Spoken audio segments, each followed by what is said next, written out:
बाबा के दूसरे रोचक प्रश्न। एक दिन बाबा कुछ थोड़े से लोगों के बीच बोल रहे थे। उपस्थित लोगों में महिलाएं अधिक थीं। बाबा ने प्रश्न किया, यदि एक भारतीय महिला को ढेर सारे पैसे मिल जाए तो वह क्या करेगी? और एक यूरोपियन महिला को ढेर सारे पैसे मिल जाए तो वह क्या करेगी? किसी के लिए उत्तर देना कठिन था। बाबा ने कहा, जो ही किसी भारतीय महिला के पास अतिरिक्त पैसा होगा, वह अच्छी साड़ी और आभूषण खरीदने के लिए भागेगी।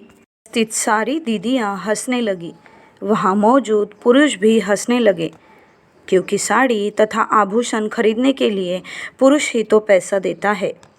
बाबा ने तब कहा, जिस क्षण किसी यूरोपियन महिला के पास अधिक पैसा होगा, वह कार खरीदेगी।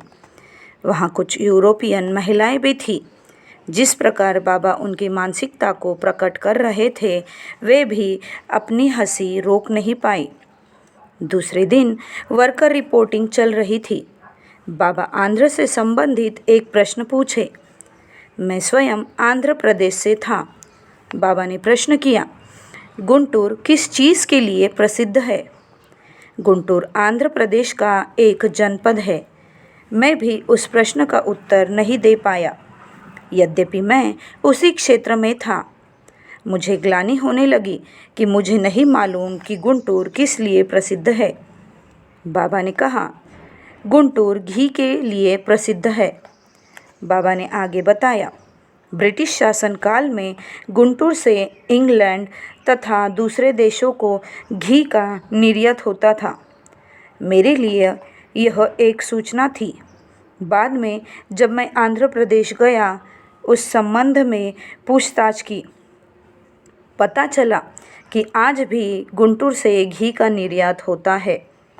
बाबा को इन छोटी छोटी बातों की गहन जानकारी रहती थी। ऐसा कुछ भी नहीं जिसकी जानकारी बाबा को न हो। बाबा से चर्चा कर अपना ज्ञान बढ़ाने का यह सुनहरा मौका था। एक दिन बाबा नए आचार्यों की परीक्षा ले रहे थे। बाबा अनेक प्रश्न पूछे।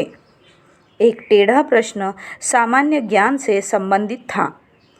एक प्रशिक्षार्थी से बाबा ने प्रश्न किया, टी द्वीप कहाँ है? पानी से घिरे भूमि को द्वीप कहते हैं। वाटर शब्द में टी बीच में स्थित है। टी द्वीप वाटर शब्द में है। ऐसा विचित्र प्रश्न, ऐसे गूढ़ प्रश्न करने वाले की परीक्षा में कौन उत्तीर्ण हो सकता है? परंतु बाबा दया की मूर्ति है। उन्होंने सभी को परीक्षा में उत्तीर्ण कर दिया। मेरे आचार्य असीमानंद ने एक कहानी सुनाई। एक दिन वह बाबा के साथ टहल रहे थे। हठात उनके मन में एक अमूठा प्रश्न कौंधा, मृत्यु के पश्चात विदेही मन का क्या होता है? बाबा ने उनके मानसिक प्रश्न का उत्तर दिया। अनेकों मन मानव शरीर पाने के लिए प्रतीक्षारत रहते हैं। बाबा ने बताया, वास्तव में मनुष्य का शरीर पाना बहुत ही कठिन है। इसीलिए उस परम सत्ता को प्राप्त करने के लिए हर किसी को अपने जीवन का अधिक से अधिक समय देना चाहिए, ताकि इस सुनहरे अवसर को वह खो न दे। इतना कहकर बाबा ने अपनी छड़ी से हवा में एक वृत्त बनाया। अचानक शून्य में वृत्त खींचकर उन्होंने उन विदेही मनों को दिखाया जो मानव शरीर पाने के लिए उत्सुक थी। बाबा ने दिखाया, अनगिनत अति सूक्ष्म डिस्क शून्य में तैर रहे हैं। कुछ सफ़ेद, कुछ लाल और दूसरे काले रंग के थे। बाबा ने स्पष्ट किया, सफ़ेद वर्ण के मन सद्गुण प्रधान है, लाल वर्ण के मन रजोगुणी और काले वर्ण वाले मन तमोगुणी हैं। हम सभी को बाबा की ज्ञानवर्धक वाणी पर ध्यान से विचार करना चाहिए और दुर्लभ मानव जीवन को यथासंभव कीर्तन, साधना और सेवा में लगाना चाहिए। बहुत कम समय के लिए ही हम यहाँ आए हैं। तुच्छ बातों में अपना समय गंवाना उचित नहीं है।